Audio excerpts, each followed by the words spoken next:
Hey everybody, happy Friday. This is Jason with Murideo, and today's webinar is going to be awesome if you're into color science and how the human eye works and how the room affects your calibration and how the room can affect the colors that are coming off your TV. You've come to the right place. With me today is Jason Rosenfeld from MediaLight. How are you, Jason? Good. Good. Very nice to be here. Yeah, nice name, by the way. Two Jasons. Yeah, the Jason and Jason show. We'll Yeah, have to make it regular. We'll talk about the benefits of D65 bias lighting every week. there you go, man. That's awesome. So this is your first time with me, so Mhm. I want to kind of introduce you and let everybody know like who you are and kind of your background a little bit Uh-oh. and the purpose of Yeah, MediaLight. sure. So let's take a minute or two and just tell everybody who you are. All right, sure. Uh, my name is Jason Rosenfeld. I'm the general manager and president of Scenic Labs. Started the company in 2009. We actually got our start in doing scenery discs, believe it or not. We sold discs of we actually had a Blu-ray aquarium disc that sold over 100,000 copies, which Oh, nice. is kind of insane because like legit, like real movies sometimes don't even sell that many copies. Yeah, But my background, my background is in marketing and supply chain management, and sure. I've worked in niche marketing for many years.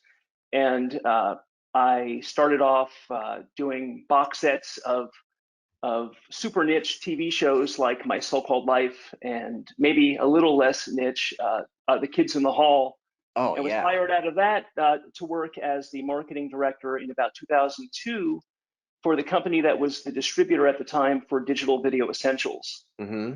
and then DVE HD Basics. I was there for about 7 years.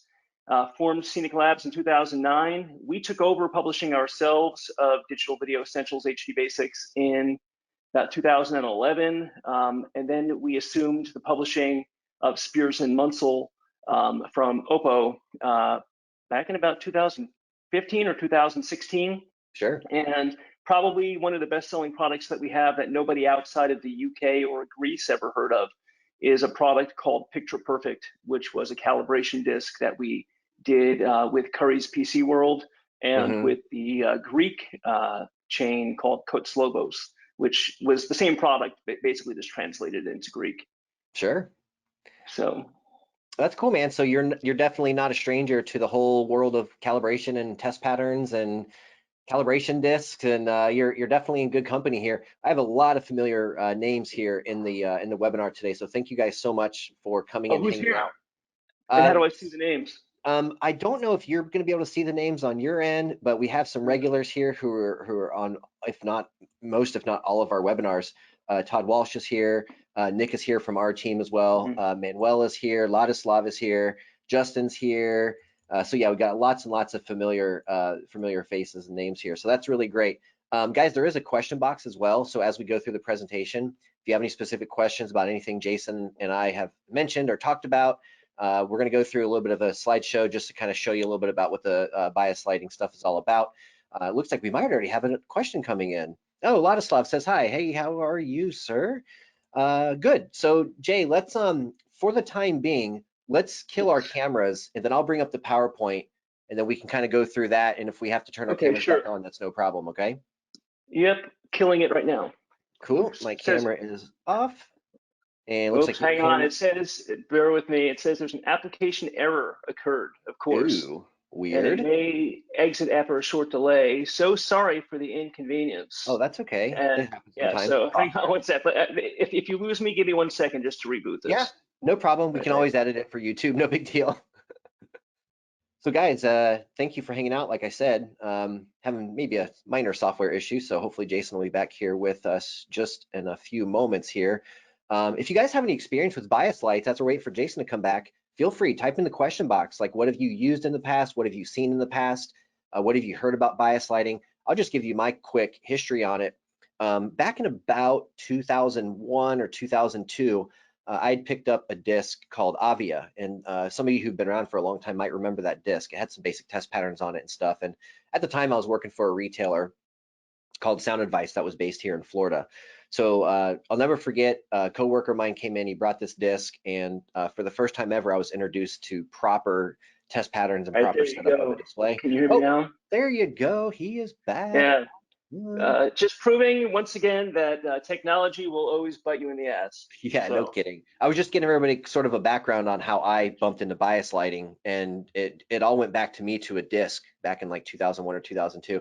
And then eventually I was at a point to where I was buying fluorescent bulbs that were rated for 6500 Kelvin, and guess what? They weren't. So no surprises there. But we're going to talk today about what bias lighting is all about, why you should use it, why it's so great, and why it's beneficial for your customers. So you guys should see the PowerPoint up there. That's our kind of introduction slide. And Jason, I'm controlling the PowerPoint, so you let me know when you'd like me to change slides, and okay. let's go ahead and get that up Yeah. on your So screen. yeah, we can go to the next slide. Oh, Cool. where did it just go? Okay, great. Okay, so now you should have the slide with the ducks. Yeah. Yeah, okay, yeah, you threw me off there because I thought you were going to read Sorry. the introduction that I sent you. I wrote this whole thing in third person, but basically, one thing that I had talked about real briefly was before I went into business school for marketing, I had dropped out of law school and spent a couple of years as a failed musician. And one of the things, actually, the only thing that I remember from law school, period, is on the next slide, and it's from a different context, but it was regarding the law, and it really applies, I think, when it comes to imaging science, which is the concept that a clear picture of a fuzzy thing is a fuzzy picture. And to me, what that means, to me, it really signifies the need to close the loop between production and consumption, and to have consistency in calibration, in the communication system, and in the environment at all stages of product creation and consumption. Because if you create something poorly, it doesn't matter how well calibrated the display of the end user is, it's going to look terrible on a calibrated Good point. display. Good point. So we view our job as sort of being twofold. We on the one hand market to the professionals, and we create products which are the same products actually, for bias lighting and ambient lighting and desk lighting, task lamps that are also at the same SPD. But then we also bring that same SPD to the consumer products. And a lot of what we do is based on just the concept that human observers and human observer model and the standard observer model is something that you'll hear a lot when it comes to testing and measurement. We are great at subjective comparison. We're great at putting an OLED next to an LED display and saying, there's a perceptual error here. I can tell that they don't quite match. But we're not really good with objective quantification. We're not great at having two displays in separate rooms, looking at them separately and saying this is what's going on. We adapt so quickly to our surroundings that we're much better in a subjective sense than we are in just looking at it and saying this is 6500 Kelvin. Now, of course, there are exceptions to every rule, and we had a prior conversation where we talked about golden eyes, which would be sort of like the equivalent visually of like someone with perfect pitch. That of Sure. course people can have that kind of ability, but as a rule, most people, the concept of the standard observer, we are really not that great at that. Okay. Next slide. Yeah, next slide. Okay, here we go.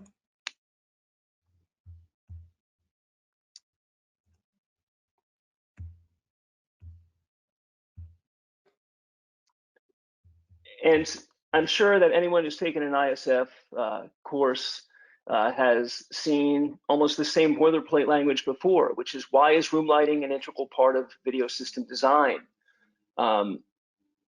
The proper video system design has only one prime directive: to preserve the intent of the director and the content creator. And then the building blocks of a hygienic system would be to have a preservation of all signals and all elements, sound, etc. Having an image size and distance from the display to ensure an immersive experience. To have the video calibrated to the industry standards, and then where where something like bias lighting comes in is to have a room environment that does not interfere with the intent of the content. And I think it's helpful to look at bias lighting as the optical equivalent of acoustical treatments for a room. So a lot of people say, oh, well, I don't need to have lights, my display has perfect blacks or whatever. But the reality of it is, it's not about the capabilities of the display, it's about the capabilities of the viewer. And the capabilities of that standard observer can be influenced by the environment. Ready for the next slide? Yeah, we're ready for the next slide. Cool. Yeah, just let me know when you're ready, and I'll go ahead and yeah, all right. So this is one of my favorites, by the way. It was on the internet. I read an article. I saw a YouTube video. Yeah, Joel Silver likes to say that everyone has opinions about home theater and about calibration, but then there's actual standards behind it.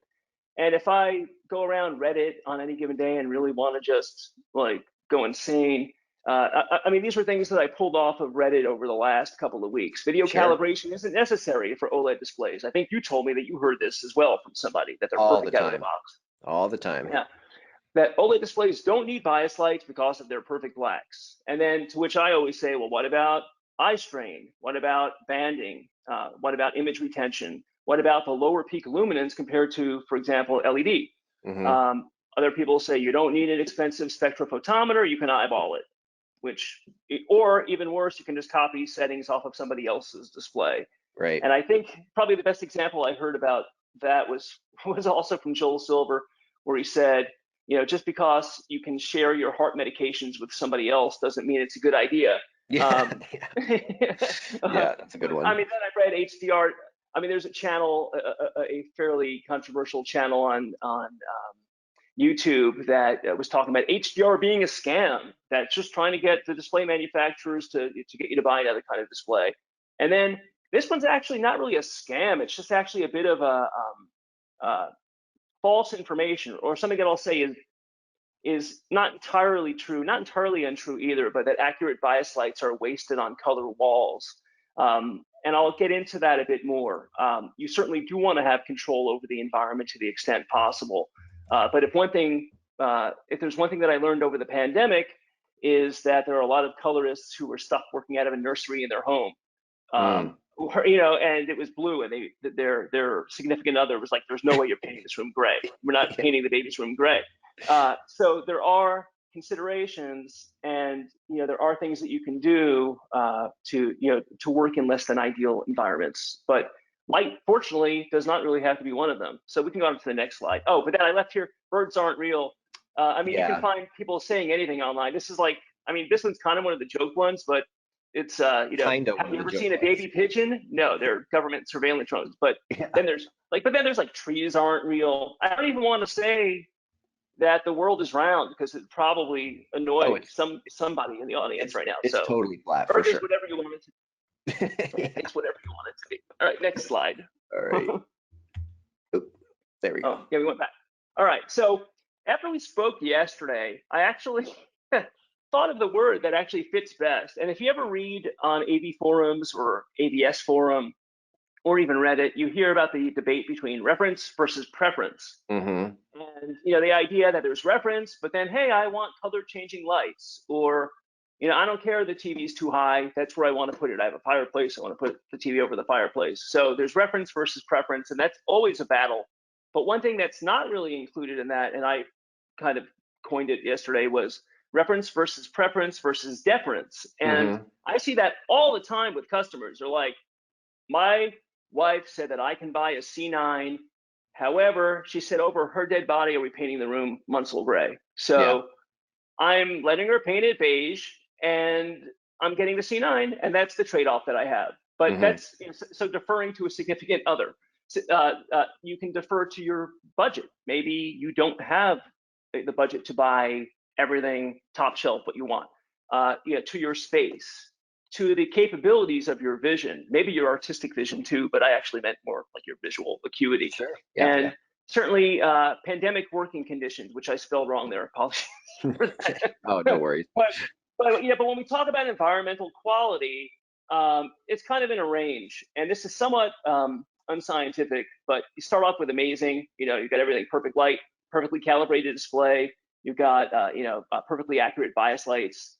You go from amazing to great to good to okay, and then interesting, you have not too bad, which is better than not so good, then pretty bad, bad, really terrible, and unmitigated disaster. And we've all, anyone who's been in any kind of calibration business have walked into homes and probably walked out of there like, what was that I just saw? I always have to Yeah. remind people that the calibrator is not a magician. There's not much we can do if the screen's way too big in a projection system, or the walls are a wacky color, or they decide to put a two-piece projection system in a penthouse with a bunch of windows. There's only so much you can do if the environment sucks. Yeah, and later on I'll be showing why accurate bias lights are not quote unquote wasted on, let's say, a beige wall or a light blue wall. But at the same time, certainly if you're a colorist, if you can have that kind of control, Sure. then to actually have spectrally flat paint is a very good idea. Mm-hmm. So that's just, but we've all seen it. We know good, we know horrible, and then there's everything in between. Right. But why do bias lights benefit OLEDs and other so-called perfect displays? And one, because it doesn't work on the display. It works entirely on human factors, and they enhance our ability to discern the capabilities of our display. It's kind of like having reading glasses. Like, I might go to the movies, the special effects might be great, but if I'm not wearing my glasses, it looks terrible to me. It looks blurry. Mm-hmm. The whole idea of a clear picture of a fuzzy thing is a fuzzy picture. So one thing I also want to get into is that bias lights, despite what you may think, are not entirely an optical illusion. But before that, let's go to the next slide. And here's an optical illusion. I love So these. yes, bias lights are partially an optical illusion as well.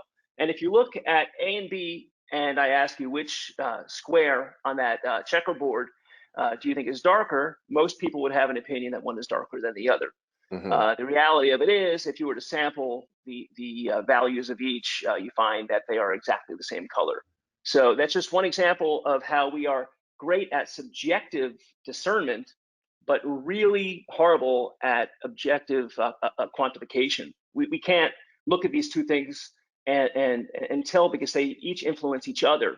There is an inverse relationship between what we see around us, and that's part of what plays such a big role in bias lighting, where you have, for example, the transmissive display in the case of OLED or LED, and you've got the reflective bias lights coming off the wall, from behind the display. So we'll go to the next slide. And here's just an example that I like to show. This is another sort of optical illusion. And it just shows, people say, well, OLEDs have perfect blacks, so therefore I don't need bias lights. And but bias lights are all about boosting the perceived contrast, and that also impacts highlights. And if you look at these two crosses below that, both have a white square at the center. The one on the left has a simulation of a dim surround, or like what a halo of bias lighting might look like behind a display. And you tell me which one looks brighter than the other. Yes, that is an optical illusion, but that is an example of how having a halo around the display can make the specular highlights, for example, look brighter on an OLED display. But in addition to improving blacks, they constrict the pupils in our eyes, resulting in deeper blacks. So they stop down the irises, which, much like stopping down a camera, results in a sharper perceived image. It's like if you put a pinhole in front of your eye, even without a lens, you can see clearly. Just the idea that the iris is being stopped down as you would a camera lens to a smaller hole, to a smaller aperture, it results in what we perceive as a sharper image. We're actually hitting our retina with a sharper image. It provides a consistent white point reference, eliminating error due to chromatic adaptation. That's a really big one, and that's where I have evolved over the years in my thinking about the color of walls, especially over the last year with the pandemic, where it's not just about lighting the wall, it's about lighting everything in the room as well. And as you know, there are different, or perhaps not everybody knows, but there are some different recommendations for the brightness of bias lighting. For example, SMPTE recommends the 5 nit, or I think if it's the geometric mean of the minimum, the minimum and maximum, it's like 4.5 nits. And then there's the old from SDR standby 10% of the maximum luminance of the display. And I believe ISF in some cases, for example, when ISF sport mode is used, can recommend bias lights as bright as even 15% of the maximum luminance of the display. So there are some differences there, but it's not just about, in those cases, lighting the wall. It's about lighting the entire room. And we don't just adapt to the color of the wall. We adapt actually to the white point in the environment. So it's also about prolonging the life of the display. This was true with plasmas, and it's also true with OLED, which is you do not have to run a display at as high a brightness level when you have bias lights behind it. So in the case of plasmas, it preserves the phosphors. In the case of OLED, it preserves the polymers or the photoluminescent, the electroluminescent compounds that are within the display as well. So we can go on to the next slide. It's funny you mentioned the SDR. I remember when I was first learning about this stuff years and years and years ago, the kind of the general rule of thumb was always measure the max brightness of the display, and 10% of that should be your bias light. So that's cool you said that, because I feel validated from 2 decades ago. Yeah, and people still will contact me asking how bright, like for example, there's a setting on a remote control, how bright should they make the lights? And I usually say, well, it matters on a number of factors: the distance from the wall because of the inverse square law, the rate of fall off of the light as you get further away from the wall. For every time you like double the distance, you actually lose like I think what is like 75% of the brightness. Yep. Yeah. So it depends on the distance from the edge of the display, depends on the distance from the wall, depends on the shade of paint that's on the wall. I mean, there's so many different aspects we can't just give people, but that's why you have to kind of go off of a pattern. I know that you mentioned the Massiola disc that Ryan's has disc, yeah, bias lighting patterns, yeah. And obviously also I have an interest in, I didn't say this was going to be an unbiased presentation, I guess. I have a, I publish, my company publishes Spears and Munsell, and there are also patterns for bias lighting on that. In fact, there are free patterns on our website for both bias lighting and some brightness adjustments as well. Okay, very cool. This is a customer of our Japanese dealer, and I just thought it really represented a great picture of a colorist's editing suite. And as you can see, there's a great uniformity between the light in the room and the white point on the display. And when you have that level of harmony between the different light sources in the room, it's a very luxurious kind of feeling, because we're not used to it. We're not used to things being that dead on. And it really, people talk about like having RGB lights behind the display that change color with it. And I think I told you that I was having a talk with someone. I said, there's this great technology that you can put on your wall. It's all these great colors on there. There's no lag. It's, it's dynamic, and it's called your TV. And the idea is that, this is not about trying to compensate for the shortcomings of a display by saying, look over here instead. I mean, this is about actually putting a spotlight in a way on the display. And in some ways, I do think that the light around the display is a bit, it is sometimes to me reminiscent of a spotlight. And it does create the illusion of the light actually shining on the content on the display because of the shared white point. Another thing that I mentioned too, Jay, is that if sometimes I'll, in the middle of a movie or something, I'll hit pause and I'll get up to, refill my soda or, whatever it might have you. But I find myself when I'm using my bias light, I'm not tripping over things in the room. So there's also maybe like a little bit of a safety concern with trying to shuffle your way around a pitch black room.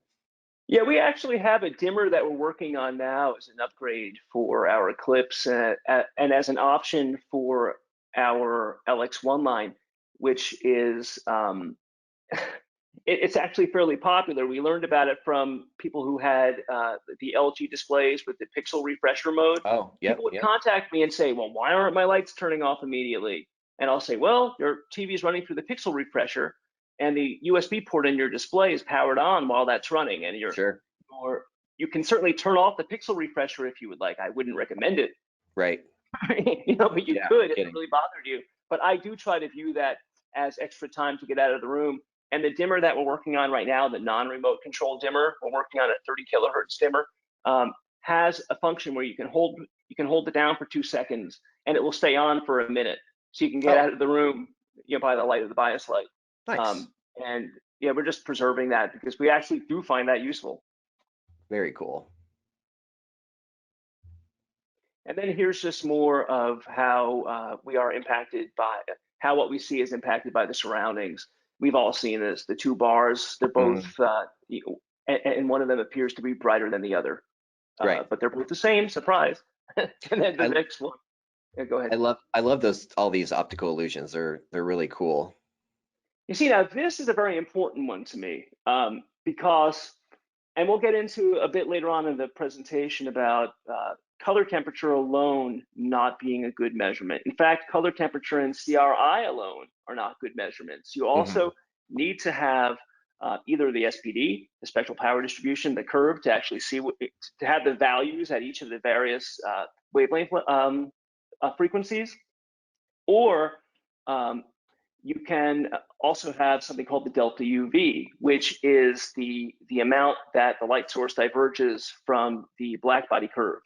So you have the Planckian locus of a perfectly white black body light source, and the delta UV in terms of video calibration correlates to like the tint setting, like magenta green balance.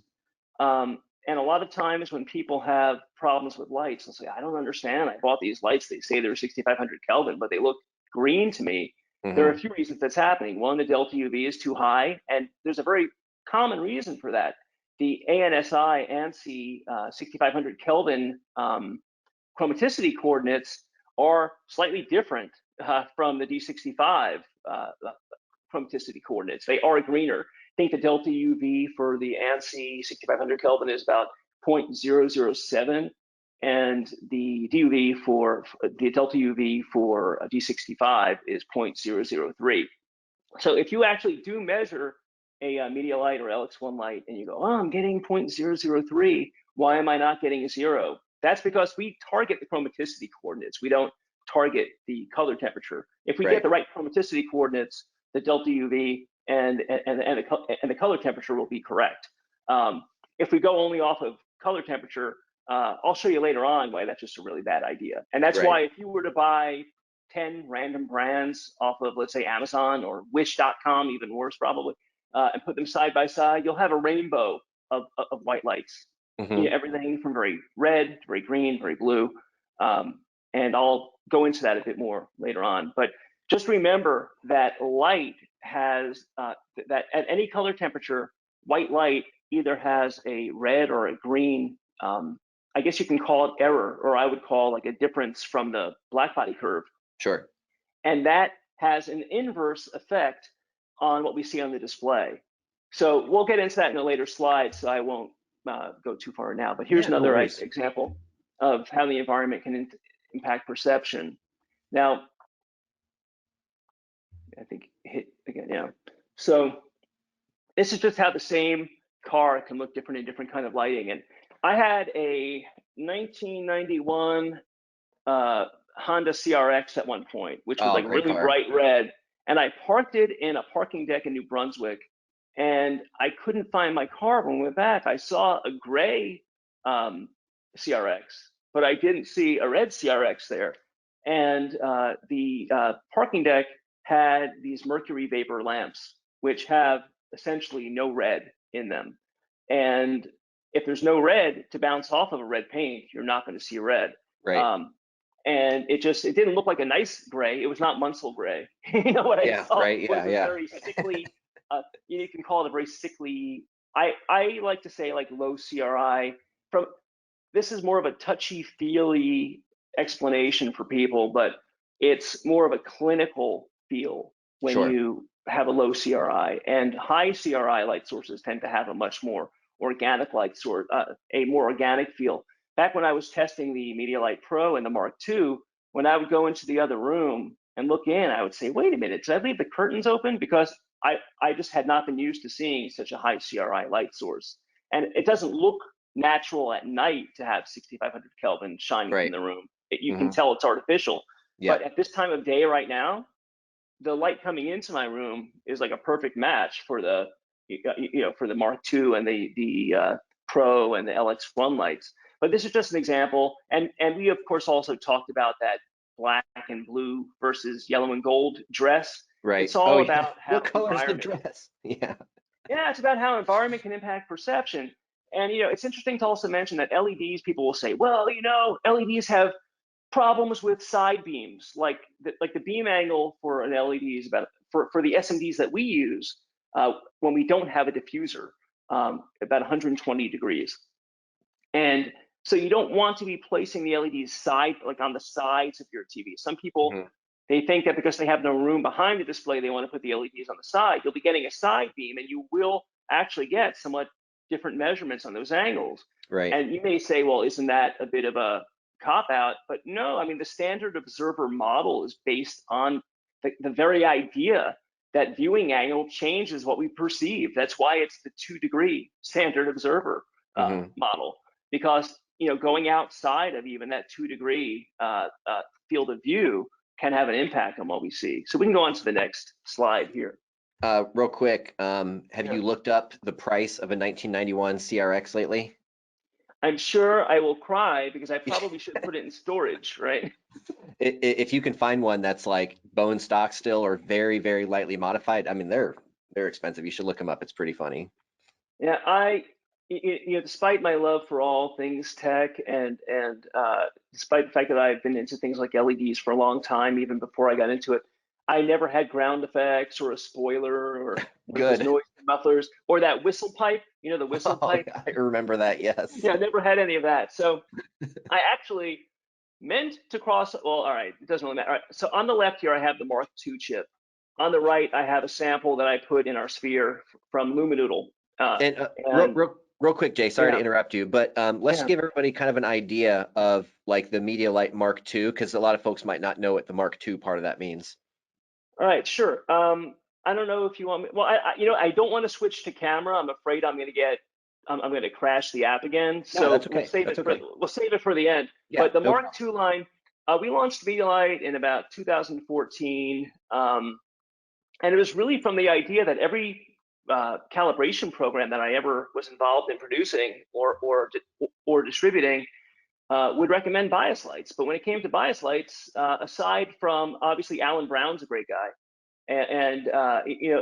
but aside from him, there was really nothing else that was recommended besides do-it-yourself solutions out there. And I wanted to get LED. I had LED strips. I tried to use them as bias lights, and I always found them to be ridiculously blue or green and not very high quality. They definitely had a negative impact on the image. So I started contacting suppliers. 2014 was when I made the first MediaLight, and I wasn't ready to go to market until 2015. That was when we cracked CRI 90, and we waited because we wanted to have something that met the SMPTE recommendations, for an ambient light source of a CRI at least 90, and that's where we started. And in fact, when we modeled our first LEDs, we were using the X-Rite bulbs that were in the Ideal Loom fixtures as sort of a benchmark. Not only did, because we've talked about metamerism before, and I don't know if people will have questions about that later, but you can have two light sources with identical chromaticity coordinates. And they look vastly different side by side. Yeah. And so it was very important to me, since we were the new kid on the block and everyone was going to be adding this potentially to their existing Ideal Loom systems, we wanted to make sure that at least from our own sampling, our own internal standard observer, that they would be that there would not be a Metameric failure, when you placed the MediaLight next to the ideal loom. Over time, though, we kind of diverged from the X-Rite when we came out with the Mark II, and even as we were doing like the version, 0.1, 0.2, 0.3 of the original MediaLight, which I guess I will retroactively call the Mark I.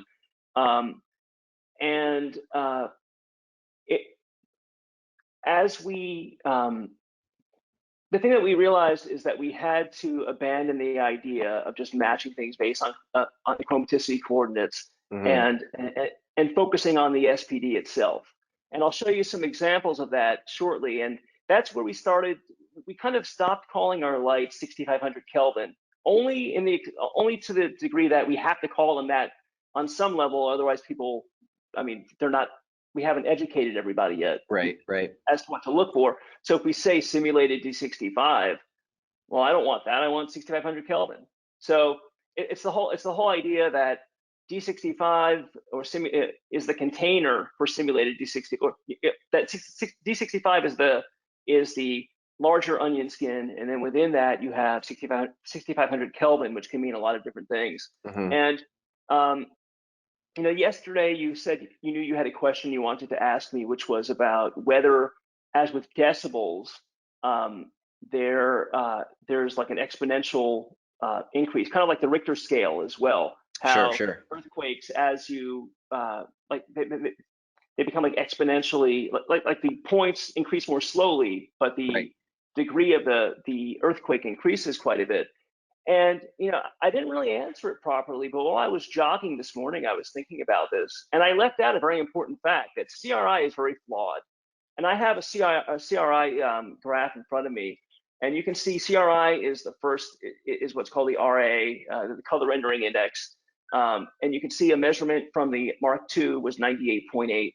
And you can see that a very well-known brand in the world of bias lighting, quote unquote bias lighting, is 77.1.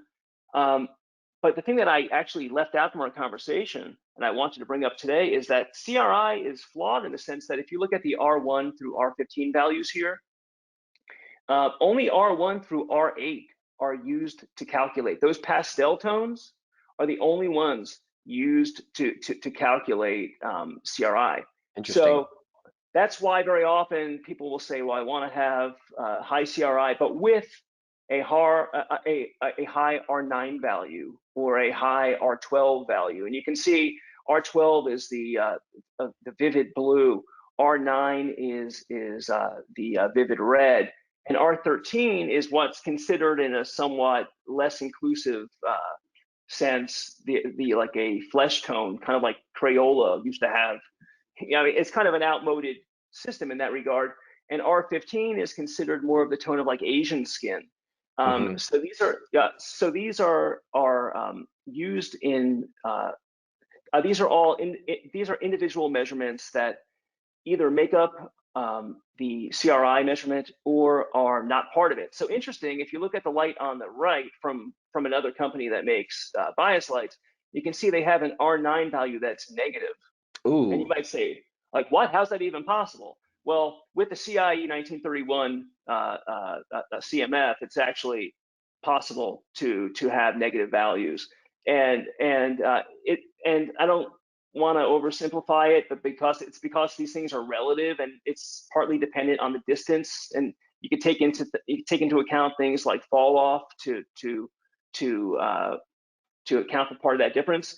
But you wouldn't think that something with a low R9 value, you're going to have my CRX in the parking deck again. You're going to have like red tones, like you're going to be having a date watching, a movie on your TV with a low CRI light source, and you're going to look ghoulish, because you're not going to have natural skin tones. And you might say, well, I don't care if I look ghoulish. Like, as long as the TV looks good, then I'm fine, right? Yeah, right. And if you thought that, you'd be wrong, because of the inverse relationship to the light in the room, the inverse relationship between the light in the environment and the light on the display. So if things are desaturated off, in the environment, it over accentuates things on the display, and they'll look unnatural. And if you have things that are too saturated on the in the light source, for example, using the TM30-15 measurement, you can have situations where you have oversaturation in certain colors as well, and those can also have an impact on what you see on the display. So rather than spend too much time on this one, let's go to the next. Yeah, and just real quick, could we give everybody just kind of a quick and dirty on what CRI is, just in case people don't know?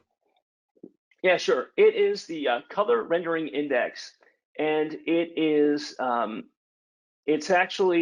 it was put together. It's based on the human visual system, so it's based on what standard observers saw in testing, and it was based primarily on the R1 through the R8 values, which are these very pastel-y tones, which were meant to represent real-world colors. In people in the post-production world would be probably more familiar with TLCI, which is the Television Lighting Consistency Index, which is not based on human vision. It's actually based on how things are detected by a camera sensor. Right. And that, unlike CRI, which is based off of 8 plus the supplemental R9 through 15, the TLCI measurement, I don't want to get this wrong here, is 18 individual colors, and they're more representative of some of the more bold colors, for example, that you'll see here as well. And so we go after not only we have to use CRI as part of what we do in the binning process, because most factories are equipped with the 1931 CIE 1931 CMF. However, we also take measurements like TLCI and the TM 30-15 as just other measurements. But ultimately, because any system is in a sense a heuristic to give you a picture of the entire SPD, there's really no substitute for the somewhat time-consuming process of taking a spreadsheet, with each measurement at each nanometer and comparing side by side. And I'll show you some examples of that later on. But CRI is just basically a measurement of the color rendering of the light source, and it has some flaws in that it can be gamed somewhat. Like you can have, like, the light on the right can have a CRI of 77, and that sounds maybe not so bad to people compared to 98.8, but if you were to then average in the R9 through the R15, you would have a much lower value. The TM30, the color quality index would be about 50 for the light source on the right, and it would be about 96. Averaging. Yeah, and it would be about 96 for hours. Now TLCI would be 99. The TM30 would be about 96, and the TM30 for the one on the right here would be about 50. Yeah, because it's taking into account these big gaps in the spectrum. It sounds like 100 is perfect, and you want to be as close as that as possible. I mean, that sounds like the easiest way to kind of. Yeah, and the irony of this all is, tungsten bulbs are CRI 100. So nobody buy bias lights, just buy a bunch of tungsten bulbs and place it behind your display. Now the only problem is, the color temperature for tungsten is wrong, so you have to filter it. Right. 2, your room is going to be an oven, and you're going to burn your house down. But aside from that, we're still chasing. I mean, tungsten is not a perfect black body radiator, but it's close to perfect. Closer to, LEDs are not black body radiators at all. So the best we can do is combine phosphors with emitters to try to get closer to it. But for example, they don't have any infrared energy unless you specifically add phosphors that have been doped for to create infrared. But yeah, so we'll go to the next one here. So the work of artists uses the psychology of color, and color is often used within scenes to create a mood, and that's why we are so focused on accuracy here, both from a calibration perspective and in your field, and from a binning a perspective in my field, which is the idea that we want to be able to preserve the intent, and minor changes. I mean, look over here. You go very minor changes go from avoidance to guilty, hesitant to remorseful. So it's of course, this is like soundtracks in music. It's not going to drive everything, but it's another thing that will contribute to the overall feel, or to detract from a scene. And isn't so much what we're trying to do, keep people in the program that they're watching and not pull them out of it. So we can go on to the next one here, and I think this is a good example. I heard a quote one time that said, and I don't remember who said it. It could have been somebody in our field, but they said, there are no rules on how to use color, but there are rules on what color is. I thought that was pretty interesting. Yeah, oh, this is a good one. I love this movie. Yeah, this is, pink is often used to paint a mood of innocence, playfulness, sweetness, or empathy. And then in The Wolf of Wall Street, Martin Scorsese, staged this scene on a pink rug in front of everything being pink, basically. And it's a very seductive scene. And it could be, the most famous scene in the movie. I would say maybe the opening scene is probably probably sticks to my memory as well. But right. we can go to the next slide here. That one's like, whoa, what am I watching here? So again, we don't only talk about delta UV and tint. A very big part of it, I don't want to downplay color temperature. However, obviously you've got the delta UV and you've got the color temperature. Delta UV, basically oversimplifying it, is the analog of tint, red, like pink, the magenta green shift in an image. And then you've got color temperature, and you can see the same scene at a warm color temperature, a cool color temperature, and a neutral color temperature as well. And just one thing I'll say about this, a lot of people will ask, well, what color should the bias lights be for black and white displays? And even though I know that there's talk about like the D50 standard, some people recommend 5600 Kelvin even for black and white. But the idea is, because we are very subjective, because we're very good at subjective discernment, but we're not good at objective quantification, you actually still want to have your bias light at D65. And the reason is you want to be able to have that, to establish the canvas upon which you're viewing the other color temperature. So if that makes sense, like same thing with with OLED and, for example, the Judd-Voss offset. We had done some experimentation early on where we did a Judd-Voss variation of a bias light to see if it made any sense, and it didn't make much sense. Certainly not from a commercial standpoint, because the idea of Judd-Voss is to make the OLED look closer to the other displays, CRT, LED. So therefore, you're actually trying to make it visually match D65. You're doing it with an offset, but you are still trying to match D65. So that's ultimately why we did that. Now, technically speaking, could you try to create that offset in the environment? I suppose you could. You could try to have a slightly greener light, and then that would, because of the inverse relationship, that would actually then create the offset for you in a more passive way. And then here's just an example in this image to kind of show you. On the left, you've got sort of amber light sources that really don't have any blue in them whatsoever. And then you've got the 10,000 Kelvin on the right. And 6,500 Kelvin is a slightly bluish white. People contact us all the time asking us, will this bias light keep me up at night? Because I've read about blue light and possibility of it interfering with sleep. And I say, quite possibly, yes. That's not our consideration with this. We're trying to recreate things accurately here. Now, we've considered possibly as a test creating a light that could be used on a computer that would allow you to do color critical work by day, but to have, for example, like a low blue light mode at night, both to help you sleep, assuming that some colorists out there in that field want to sleep ever.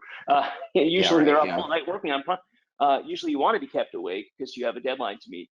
But the idea that someone that wants to be able to downshift into, let's say, 1800 Kelvin at night would be able to. It doesn't really fit our core mission, so it's not something that is high priority.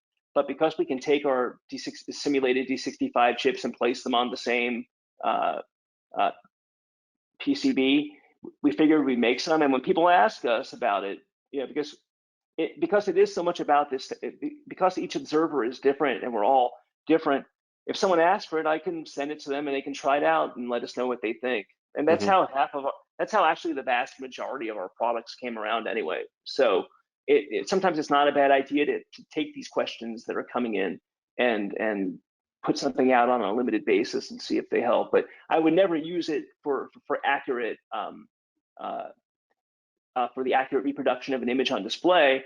But that doesn't mean that the colorist isn't also their own bookkeeper at night and doing spreadsheets, but wants to be able to sleep. So, certainly worth trying, as long as you remember to turn it off when you're done. Yeah, yeah. All right. So when I say what is meant by simulated D65, and I'll show you a couple. I'll show you an example from another from a low CRI light source. You can see the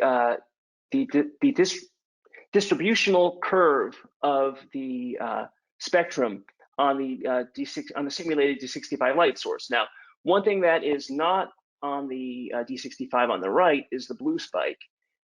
Blue spike is the emitter engine that actually activates the phosphors, and that's, I mean, all white LEDs are either right now are either blue emitters, ultraviolet emitters, violet emitters, or near violet emitters. Our Pro line uses a near violet emitter, which is sort of in the sub-perceptual range. It's like outside of the gamut of what people can see, the vast majority of people, I'll say, because I mean, there's always people out there that are exceptions. But we don't see blue very well, and we don't see violet very well, and we don't see, the vast majority of us don't see near violet. And the idea is that energy surge is outside of like the most visual part of the range. But if you look at where there's the green spike there, or sort of the, where the SPD has been shaped, and then see how it correlates to the D65 on the right. And if you hit to the next slide, I overlap them here so you can see. This is what we mean by simulated D65, where, and with our Pro line, it's even closer, but where they primarily diverge are the blue spike, and the LED does not have any infrared light either. Nor does the blue one have any ultraviolet light. So, but you can see how it conforms more. You might say, well, I see quite a big difference there. That's not, I mean, our goal is with each new generation now is to try to within the capabilities of technology at the time, to make the light source closer and closer with each iteration to D65 reconstituted sunlight. And if you hit the next slide here, this is the Mark II chip next to another brand of LED, and you can see that one of them definitely does look closer to sunlight, and one of them you basically see a blue spike and a yellow spike. Now it's a broad spike, but as a lot of people know, like you can, well, for example, even like on certain displays, the white source is primarily a blue and yellow being combined. Mm-hmm. So you can, and for a transmissive display, that's one thing, but for reflective light or ambient light in the room, when you have a blue and yellow light like that, if you put it next to another light source, it's much harder to get a match. And that's where you have more of a risk of Metameric failure between the display and the light source. The idea of having a broader spectrum is that each one of us, the cones in our eyes, they're more or less in line with each other, but there might be some variations in their sensitivity, for example, for blue, green, and red. So if you have a full spectrum that doesn't have a lot of gaps in it, there's less of a chance that there's going to be a different viewing experience for different people. It's kind of like the cilantro thing, where some people love cilantro and some people think it tastes like dish soap. So, yep. Yeah, like the closer that you have to sunlight, the more likely that you're going to have reproducible a result between the individual observer. And the more you have a low CRI light source, the more of a risk that things are going to look different. So from a consumer standpoint, you might be able to argue, well, I don't really care what it looks like to my kids, as long as it looks good to me. Or, some people are like that. But, but from a professional standpoint, they want to make sure that what they're doing is going to be what the end user sees as well. Jason, would it be fair to say that, kind of like an audio, the kind of the holy grail that, most people shoot for is like a flat response. Is it fair to say that if you did have like a perfectly flat, broad line here, like maybe like a shelf of the visible light spectrum, like would that kind of be considered sunlight or perfect to our eyes, at least as far as the distribution goes? Well, if you go back a slide, the thing is, if you go back a slide, you can see what sunlight actually looks like, and it's not quite as smooth as you would think. Oh, yeah, okay, yeah. Although it actually is fairly smooth. Tungsten, on the other hand, I should have included this, is, and I think it is maybe one of the later slides here, is a perfect diagonal. Oh, cool. So you've got, so it is perfectly smooth. And I mean, the CRI is also very high for tungsten. But it wouldn't, I mean, it would be a very consistent light source, but it would not be D65 because the proportion of different light at different wavelengths would be not matching. It would have to, I mean, like you basically do have to, correlate it to this example here of sunlight in order to have it match D65. Gotcha. And real quick, guys, too, we're right about an hour right now. There's a little bit more left to go. If you have to go, of course, don't let me hold you back, but we will put this up on YouTube a little bit later. So if you have to go, totally understand, but we're going to keep moving. Okay. So the inverse light and display relationship.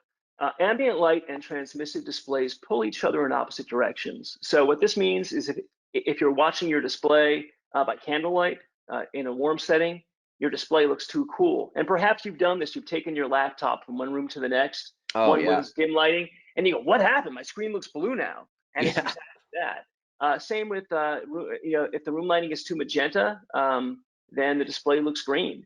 And my kids have those Tic Tac lights in their room. And when I go in there, I'm like, how can you work in this? Like everything, they have the blue light on, everything looks red. Right. The thing that's interesting though is that poor color rendering, like we adapt to color temperature.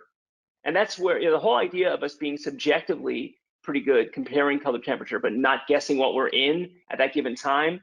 One thing that we can't adapt to is the lack of light in the spectrum. So we can adapt to color temperature. You can have color temperature you can have very warm light with very high CRI. And it's actually very easy. It's much easier. You can buy like at IKEA, like a CRI 93 2800 Kelvin lamp, a light bulb, because creating the high CRI at the lower color temperatures is actually pretty easy. It's much harder at the higher color temperatures to do it and be accurate. So, but we don't adapt to poor color rendering. Like you can't be like if you were put in a parking deck, or let's say you were stuck in a solitary confinement with a mercury vapor lamp, and you were wearing a red jumpsuit. I don't know why I'm making something so depressing, but you would. But you would never see the red in that jumpsuit. No matter how long you were under that light, you will never see red because there's no red in that light source. Right. So we don't adapt to the deficiencies in the light source in that way. We can adapt to color temperature. We can adapt to the chromaticity coordinates, but we cannot adapt to a color that's not in the spectrum of that light source. So, so designing a light source based solely on color temperature leaves out the color rendering index and the delta UV. And then I'll give an example of that on the next slide.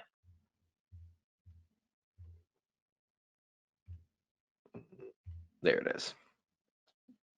Yeah, we can see the same room in different color temperature lighting and different CRI lighting. I had said something in a presentation that I gave with Joel Silver, and he said, I'm stealing that, which is, but it's absolutely true. It's not hype. It's not smoke and mirrors. It's poor room lighting uncalibrates TVs. You calibrate a display to a D65 light source. The second that someone takes that and sticks a blue light behind the TV, or sticks that, takes an incandescent bulb in that light, in that room, they're uncalibrating the display from the perspective of the viewer. If the light is too warm, the display looks too cool. If the light is too blue, the display looks too red, and so on. And if you don't believe me, try it out after. Like you can take your cell, like if you have an iPhone and you have True Tone, turn off True Tone and go from a room with candlelight, for example, and then go into a room with regular lighting. You'll see how quickly we adapt to the white point in the room. And that adaptation is a big reason why I'm not as bothered by when people, let's say, have like powder blue walls or beige walls. I was doing some measurements the other day. I took a D65 light, simulated D65 light source, bounced it off of a powder blue paint, and I got a measurement of about 6,700 Kelvin. I took the same light source and I bounced it off of beige paint, and I had a measurement of about 6,300 Kelvin. Now that was at 10 centimeters away from the wall. That was the light source at 10 centimeters away. As you get further from the wall, other factors in the room have more of an influence. For example, the color of the ceiling, very often not beige, very often white. Right. And it then plays a bigger role. If you were to try to offset, let's say, a red wall with blue light, again, you have my Honda CRX problem, which is first of all, the cars don't use pure red pigments. They're compound pigments. So you're not only seeing red in that paint. If I were to hit it with blue light, the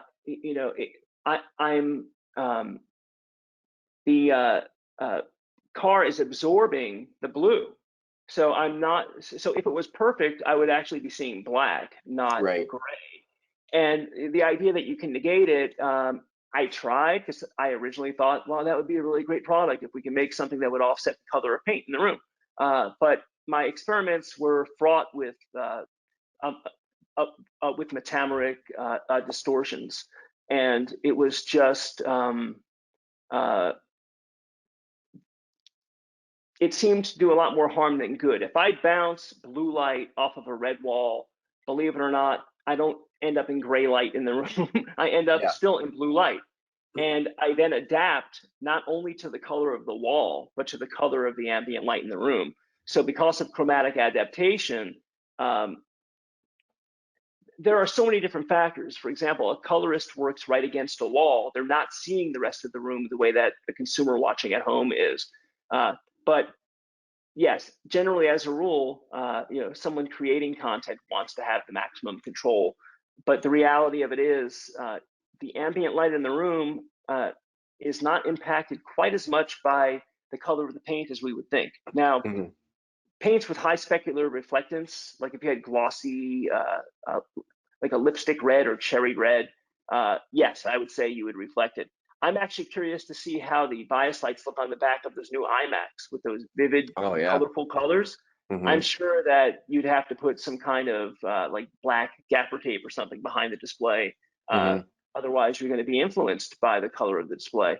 But when they make a display with a white bezel and a pink chin and a bright red rear, they're not really going after the colorist market, you could say. Yeah, it's funny that you mentioned that as far as the type of paint in regards to a flat or a matte or a satin or a gloss or a semi-gloss. I try to keep it, at the very most, like maybe a satin, but like the studio here is flat. The wall behind my TV at home is a flat black. So again, just to kind of reiterate on the reflections themselves, you might have a major difference between matte and semi-gloss, even if it's black, right? Yeah, and for example, the inside of the integrating sphere with the barium sulfate coating, it's highly reflective barium sulfate, but it's a very matte surface, because you don't want to measure the specular reflectance. You actually want to measure like a more deadened reflectance off of it. So we can go to the next one from this. So can we simply design viewing rooms with daylight color? And of course, if you look for bias lights on Alibaba, or sorry, like AliExpress or Amazon, you see people say true white, daylight.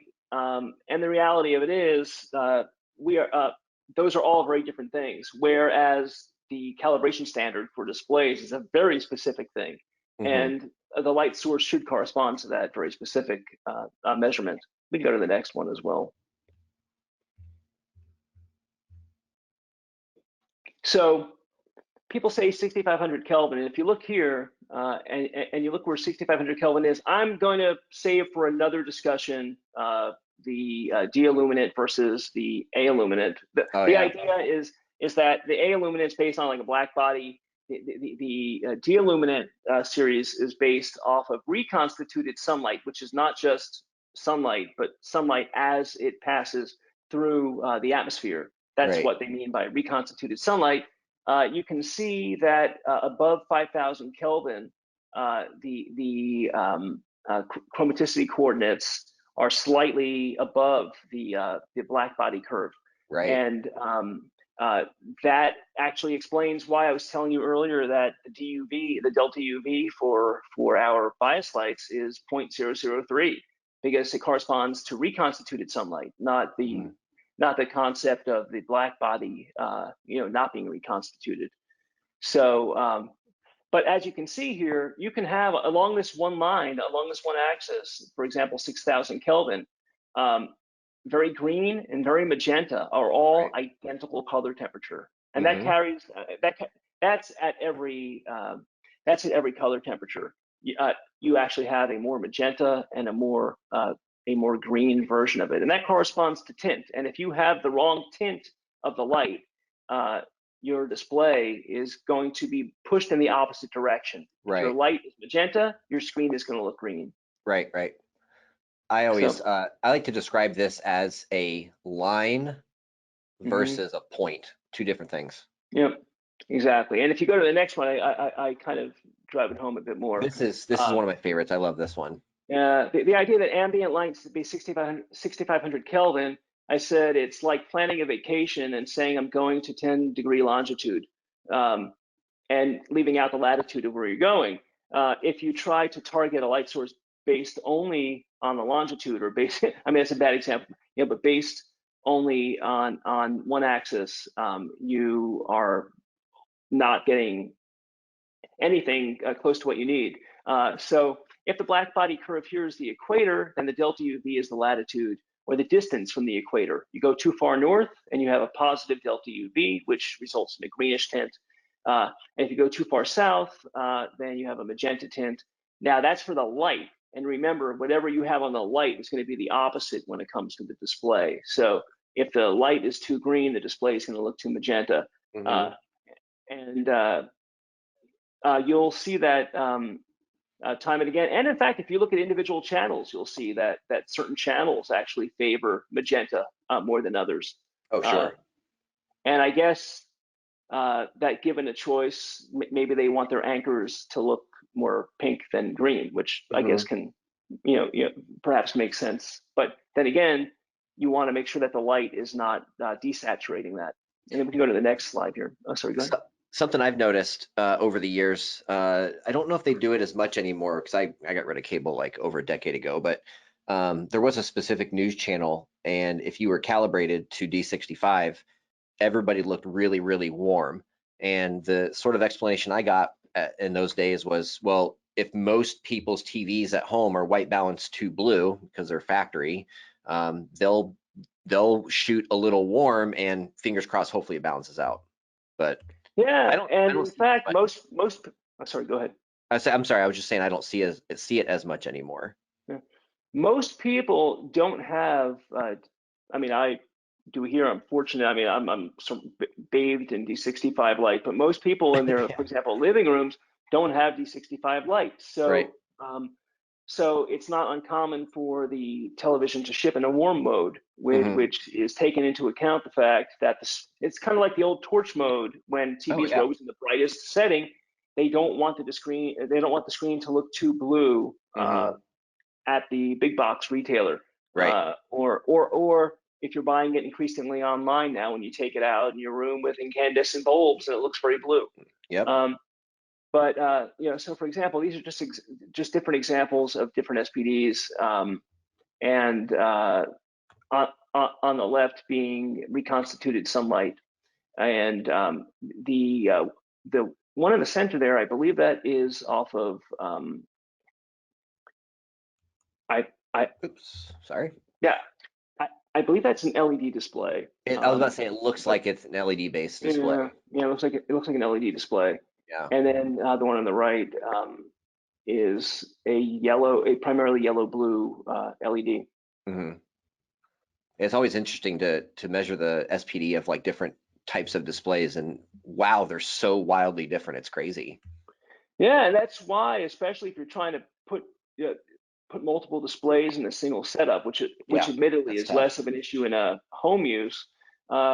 That's where you have the Metameric failure between displays. You can have identical chromaticity coordinates that can match at every for every color patch. Right. But when you but to the eye, like something ain't right there. Mm-hmm. So designing a single-purpose room for TV viewing is simple. You want to emulate where the content creators are working. On the left, we have the space in Tokyo, and on the right, actually, that was Dave Abrams' home theater. Oh, that's Dave's setup? Nice. Yeah. I'm sure it's evolved since then, but that was initially. I'm sure. Yeah, that's great. And I think he told me that the paint was primer at the time. I don't think it had been painted yet. Yeah, so that's just a picture with primer. And if anyone's going to really get this, and if you guys who are listening aren't familiar with Dave Abrams, he has a company called Avocal, and he's basically like the Hollywood studio calibrator. So he's in these editing suites and color grading suites all the time. It's really cool. Yeah. He's like calibrated for Hollywood, or one of them for sure. Oh yeah. So designing a TV viewing room with simulated V65 bias lighting. Step one, use lighting that's close to studio lighting color. Oh, and I happen to know where you can get that. So yeah, there you go. Yeah. I mean, the reality of it is we have, I told you that we have the MediaLight line, and then in 2021, early 2021, we launched the LX1 line, and a big part of that was based on not only asking questions of our customers who bought our product, but we noticed when people would go to our site, register, and then not buy from us.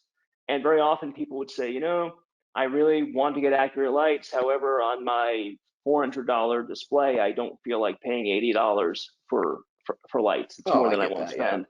Sure. Yeah, and so we kind of, after much question and answering and surveying our customers, we kind of figured out, and this is, what we found with our products anyway, and it wouldn't hold true for everybody, but I think it's something you'd probably find in the cable industry, like people selling cables, not cable TV industry, which is the idea that it seems to be like people don't want to spend more than like 10% of the value of the display on some of these accessories. So in other words, if they spared no expense with the display, they're not, like, very often I'll say, oh, by the way, we have a lower cost product for you. And they will say, well, I'll never forgive myself if I don't buy the absolute top of the line. And I hear that all the time. On the other hand, people are like, thank you. I want to have accuracy, but I don't want to pay that much for it. I was willing to make compromises when I bought this display, and I'm willing to make compromises when it comes to the lights. So you might ask what the compromises are on our lower cost line. It comes down to two things primarily. One is lower LED density, or fewer LEDs per meter on the chips, on the PCB. So MediaLight has 30 per meter, LX1 has 20 per meter. And also the CRI, we made some slight modifications to the specification, whereas the MediaLight has a minimum CRI of 98. We bin the LX1 at 95 and above. So basically, LX1, they're made in the same production run as the Mark II, but they're everything that was 95 to 98, and which is still far above the 90 standard, and certainly far above what the for example, like CRI 70, CRI 75 looks like. The SPD is, because they're made at the same time, it's just a different binning tolerance. They are compatible SPD, meaning that they are a visual match. You put them, you can put, for example, a Mark II on your main grading display, and you could put an LX1 on your client display. and you would not, even though we're very good at discerning differences between different light sources, you will not notice any difference between the two. You might notice a difference in density if the display is very close to the wall, and therefore you don't have enough space for the light to diffuse, for diffusion between the individual chips. But from the chromaticity coordinates, from a perceptual matching perspective, they are a perceptual match with each other, and that's something that I never realized it. But when I was talking with Joel Silver during the certification process, he said, you have MediaLight for professionals and you have LX1 for consumers. And he forced me to look at things in a way that I never had, which was, I thought that we were a consumer brand. We launched as a consumer brand. All of our sizes were totally wrong for these small colorist monitors. Right. We were making 140 centimeter strips that people were cutting down to put on a 24-inch monitor. Yeah. And finally, we're like, all right, wait, we better make some sizes that actually correspond to the size of the colorist monitors. And despite our hope that it would primarily be a consumer brand, in reality, the MediaLight brand is ubiquitous in the professional community in terms of post-production and editing, but it was really only in the higher end home theaters. And we were finding that people were saying, look, I'm willing to pay something for accuracy, but ultimately they're not willing to pay even, let's say, $80 for accuracy. They were going for something vastly less accurate. Part of that is we had to do a better job of educating people, but part of it was also, well, how can we modify our product in such a way that we can lower the price without making too many trade-offs. So, well, cool. So, that's the last slide, Jay. So I was thinking maybe we could fire our cameras back up, and I know a few questions and comments came in. So and if it does crash as it did last time, then I'll just boot back in. But it should be okay. You're good. All right. You're up. So awesome, man. This is such great stuff, and I mean, it's just so fun to geek out and talk about this. So I hope the people who are watching here, got some good information. And this is really another thing too. I've mentioned this in the past, but especially if you're an integrator or a calibrator in somebody's home, this is kind of one of those things that you can kind of really button up the system with something like this. Somebody buys a nice TV, they're in a nice room, it's all calibrated, and this is kind of the final little thing that you could add to it to really enhance that experience to where it's as good as it possibly can be for that room. So I love the idea of that, at least. And you were saying too that you have a few customers who are calibrators who offer these things quite a bit, right? Yeah, the thing that I find interesting is I'll like to talk with our dealers and our individual customers when I can. I've done a lot of, especially over the pandemic, I did a lot of FaceTime and Skype installations. People would have questions about installation, and it might have been a display I never saw before. Yeah, totally. The kind of mount I said, all right, let's put it up on FaceTime or Skype, and kind of take it from there. But I have dealers who, for their size, really sell a lot of lights. And so when I see that, I always have to say, what are you doing here? Like, how do I tell other people about this? And this one guy said, it's actually quite simple. I go out, I do an installation and calibration. I never even mention the bias light to people. I just have it in my truck. Yeah, and then I show them a couple of photos of it after. I'd say, look, the final linchpin in your setup should be the light in the room. Right. I have here, I can put it in for you for X amount of dollars. And he said most of the people are just buying it that way. Like, he's never going there to install bias light, which to me, like, I just bought vinyl siding for my house, and I have a certain respect for people that are made for sales like that. Yeah.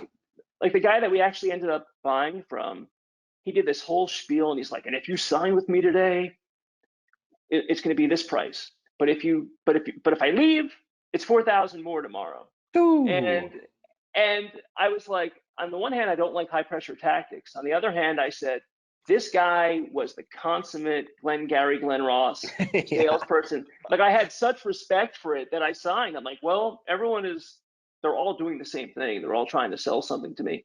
that's funny. And he was very very honest about it. And it was like watching the old magician who just really had the Uh, skills. It was amazing to see. did he brag about his watch being as much as a car, like in the movie? No, but he had a very nice car, I remember. Like I when he bet, came yeah. up. So a few things that came in. Craig says, and I think he was just sort of reiterating what you mentioned before. He says, ideally, the viewing room bias lighting matches that in the production suite. BT2100 specifies 5-nit surround, so logically that is the target. Totally makes sense. You even touched on that. Great comment there from Craig. Yeah, one thing that I will add Oh, to that, go though, for it. Yeah. is that in the production environment, a few things. One, you want to preserve your night vision or dark dark sensitivity, Hmm. and colorists are very often working on still frames. So, whereas a consumer at home is not only using it as a light source in the room, Hmm. but also sitting back and consuming content, the colorist is doing more to preserve their visual acuity. Right. So I think that largely explains why, for example, ISF can still recommend 10 to 15% even for HDR, but that Hmm. a colorist could have it at a lower level. It's because one's consuming and one's actually scrutinizing. And when you're Right. scrutinizing in that way, um, it's important to not, for example, crush the blacks too much. Yeah, yeah. And then Todd says, hi, Todd. Todd's with us here a lot. Todd said, number one, his wife had a CRX, so that's cool. It was kind of like Yeah. when I was 16 and starting to drive, that's really the car I wanted. And, just real quick side note, did you at least have a big giant stereo in it? Because it was a subwoofer enclosure on wheels. Yeah, we basically, well, I had what we called it a system. You Yeah. had to buy a system. That's what we called it in New Jersey. And Oh, it was sure. basically it was like you could pull it out from the back. But Yeah, yes, yeah, yeah, yeah. That's yeah, funny. it was, And Todd also says, I've been out to visit Todd at his facility, and he says that working with submersibles, we've put a lot of effort into including lighting with good CRI values. So I mean, he's dealing with even underwater in a lot of cases. So yeah, that's really cool. I wanted to maybe try something, and this might be a total fail on my part, and I don't know how this might look on camera because I've got a purple light behind me, but I grabbed one of the MediaLight lights, one of the D65 lights, and Mhm. I threw it into this little desk lamp situation, and it is very, very white. And before I learned about you guys, I was running around Home Depot and Lowe's and whatnot, trying to Mhm. find a perfect D65 fluorescent bulb, which is Yeah. what this one claims to be. So after I got my fancy dancy spectroradiometer, of course I started measuring everything, and this was one of the things I measured. And this 6500 light, and gosh, you still can kind of see it on the wall. It's green and blatantly Yeah. green. So as soon as I threw it behind the TV and started watching things, I was like, something's wrong. This is not right. Measured it, boom, it was green. We knew right away. So just a And real simple example. part of that is the difference between chasing after D65, for example, the ANSI ANSI standard, and part of that is going after the chromaticity coordinates for Right, D65. right. ANSI 6500 Kelvin is greener than, Hmm. than Sure, D65. So that sure. partly explains it, but it's also probably deficient in red. Yeah, Uh, yeah, especially if it was not made for example, for film use, right. chances are that there's no red there. So what Yeah, do you have? Blue and yellow. yep, And while blue and yellow make white light, what does blue light off of green pigment give you? right. Or I mean, there are compound pigments in so many of the things around us. Sure, sure. Well, great guys. Thank you so much for the comments. Thanks for hanging out. Even though we did went a little bit over, but totally worth it. It's Yeah. a super fascinating topic, and a great way for integrators and calibrators and those of you out there to sort of start looking at things in a different way as far as room lighting and stuff. And that was really what we wanted to talk about today. And I think it was a really fun session. Jason, thank you so much. Where can Sure, people anytime. find you, and where can Yeah, sure. people find the lights and Yeah, all those good things? you can find us at either biaslighting.com, or I actually registered biased medlight.com because so many people were entering it incorrectly. Yeah, right. So Well, that it just bounces to us. You can reach us at MediaLight.us or LX1.com, which is the consumer brand. I'll show you just for an example, just for a visual. This is our this is the Mark II that we have, the Mark II brand. This is the Pro line with the CRI 99, and then the LX1, which is more of a a la carte, is comes in all the. They're not different colors, despite the different color labels. It's that's just the size, right? Yeah. yeah. I was walking through Target one day and I saw the different size, the colors that they use to indicate different sizes. Yeah. And I said, I gotta have that because otherwise there'll be too much packing error. The packages look too much alike. Yeah. But fortunately, nobody has ever said yet, I want to buy the blue lights or the red lights or the. Right. That's you good. Can reach me with any questions at Jason at Scenic Labs or at SCENICLABS.com, or simply Jason, JASON at LX1.com, or at MediaLight.us. They all go to the same place. That's awesome. And also too, your Twitter handle, the MediaLight, right? No spaces. Yeah. Yes, it's the MediaLight, or my personal Twitter is Jason in New Jersey. Oh, nice. Nice. Very cool. Well, thank you guys so much for hanging out. If you're watching this live, go ahead. Sorry. Jason in NJ, I mean, sorry. Oh, there you go. There you go. If you guys are watching this on YouTube, if you're watching the replay, if you guys have any specific questions or anything else you might want to see, any suggestions you might have on other sessions we could do, or anything more, maybe more involved with the bias lighting stuff, put that stuff in the comments. We want to make content for you guys. We want to know what you want to know, so we can cater these sessions towards you, and you know, at the end of the day, just make your experience better, which makes your customers' experience better, and everybody's happy. So thanks again for hanging out. I'll have this up on YouTube in the next 24 hours or so. Feel free to share it and those types of things, and we will see you guys next time. Have a great weekend. Thank you. Have a good weekend. Take care. See ya.